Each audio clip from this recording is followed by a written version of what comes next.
Bonsoir. Alors que l'écart avec Nicolas Sarkozy se resserre dans les sondages, François Hollande tente de retrouver l'impulsion de son début de campagne. Invité à la télévision, le candidat socialiste à la présidentielle française s'est montré plus offensif en matière d'immigration. Il veut également élargir la taxe sur les exilés fiscaux proposée par le chef de l'État et renégocier le pacte fiscal européen signé en début de mois. Je ne sacrifierai pas les intérêts de mon pays. Jamais. Et donc si l'Europe... Ne pas les sacrifier, c'est pas forcément s'endetter. Non, mais si l'Europe n'est pas capable de prendre des décisions, eh bien, je ne ratifierai pas ou je ne demanderai pas la ratification du traité.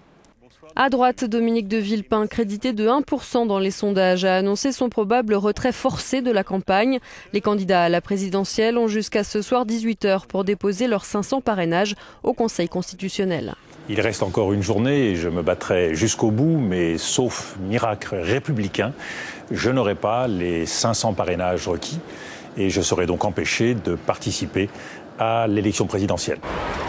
Paris réussit en revanche pour Eva Joly. Malgré les rumeurs de retrait dues à son faible score dans les sondages, la candidate d'Europe Écologie Les Verts sera bien présente au premier tour.